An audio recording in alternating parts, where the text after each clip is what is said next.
کراچی کے علاقے model colony میں طیارہ کیسے گرا؟ 4 برسوں بعد فائنل رپورٹ جاری۔ حادثے میں کس کی غلطی تھی؟ حادثے کے وقت پائلٹ اور ایئر ٹریفک کنٹرول کے درمیان کیا بات چیت ہوئی؟ رپورٹ میں دیگر کون کون سی خامیوں کی نشاندہی کی گئی ہے؟ تمام معلومات جاننے کے لیے ویڈیو کو مکمل دیکھیں۔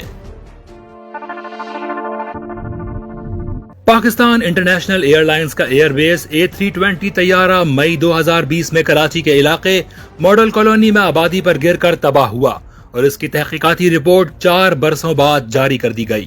حادثے کی تحقیقات aircraft accident investigation board نے کی اور رپورٹ کو ایوییشن ڈویژن نے اپنی ویب سائٹ پر بھی جاری کیا اور حادثے کی وجہ انسانی غلطی کو قرار دیا گیا ہے۔ رپورٹ کے مطابق حادثہ واضح طور پر انسانی غلطی کی وجہ سے پیش آیا۔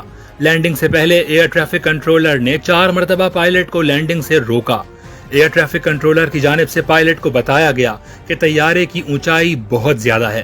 پائلٹ کی جانب سے ایک بار پھر لینڈنگ کی اجازت مانگی گئی اور 5ویں مرتبہ ایئر ٹریفک کنٹرولر نے لینڈنگ کی اجازت دے دی۔ Aircraft accident investigation board کی رپورٹ کے مطابق طیارے کے دونوں پائلٹس اور ایئر ٹریفک کنٹرولرز میں رابطے اور ہم آہنگی کا فقدان تھا۔ لینڈنگ کی پہلی کوشش کے دوران دونوں پائلٹس لینڈنگ کے لیے یکسو نہیں تھے۔ پہلی لینڈنگ کے لیے اپروچ بناتے وقت طیارے کے پہیے یعنی لینڈنگ گیئرز کھلے تھے، لیکن عین لینڈنگ کے وقت دونوں پائلٹس میں سے کسی ایک نے لینڈنگ گیئر دوبارہ بند کر دیے۔ طیارے نے پہلی مرتبہ بغیر لینڈنگ گیئر کھولے لینڈنگ کی کوشش کی۔ لینڈنگ کی پہلی کوشش کے دوران طیارے کے انجن رن وے سے ٹکرائے۔ انجن رن وے سے ٹکرانے اور رگڑنے کی وجہ سے شعلے بھی نکلے۔ طیارے کے انجن ٹکرانے اور شعلے نکلنے کے بارے میں ایئر ٹریفک کنٹرولر نے پائلٹ کو نہیں بتایا۔ طیارے کے دونوں انجن رن وے سے ٹکرانے کی وجہ سے متاثر ہوئے اور دونوں انجنز کا لوبریکنٹ آئل فراہم کرنے والا نظام خراب ہو گیا، جس کی وجہ سے دونوں انجن بیک وقت بند ہو گئے۔ انجن بند ہونے سے طیارہ گر کر حادثے کا شکار ہو گیا۔ رپورٹ میں بتایا گیا ہے کہ طیاروں کے دونوں انجن بند ہونے سے بجلی کی فراہمی بند ہو گئی تھی، جس کی وجہ سے پرواز کا آخری 4 منٹ کا ڈیٹا ریکارڈ نہیں ہو سکا۔ Aircraft accident investigation board کی رپورٹ میں حادثے کی انتظامی ذمہ داری PIA اور پاکستان سول ایوییشن اتھارٹی پر بھی عائد کی گئی ہے۔ رپورٹ میں کہا گیا ہے کہ پائلٹس کے روزہ رکھ کر طیارہ اڑانے کے بارے میں سول ایوییشن اتھارٹی کے قوانین واضح نہیں ہیں۔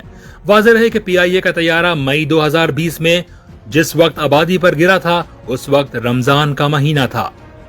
رپورٹ میں انکشاف کیا گیا ہے کہ PIA میں ہر پرواز کے بعد فلائٹ ڈیٹا انالیسس FDA پر عمل نہیں ہو رہا۔ فلائٹ ڈیٹا انالیسس نہ ہونے کی وجہ سے دوران پرواز طریقہ کار سے متعلق پائلٹس کی غلطیاں سامنے نہیں آتی، جس کی وجہ سے ان غلطیوں کو درست کرنے پر توجہ نہیں دی جاتی۔ PIA کا طیارہ PK-8303 22 مئی 2020 کو لینڈنگ کی دوسری کوشش کے دوران کراچی ایئرپورٹ کے قریب ماڈل کالونی کے علاقے میں آبادی پر گر کر تباہ ہوا تھا۔ لاہور سے کراچی آنے والی PIA کی اس پرواز میں مسافروں اور عملے سمیت 99 افراد سوار تھے۔ حادثے میں 97 افراد جاں بحق ہوئے تھے۔ صرف 2 مسافر معجزانہ طور پر زندہ بچ گئے۔ طیارہ آبادی پر گرنے سے زمین پر بھی 2 افراد کی ہلاکت ہوئی تھی۔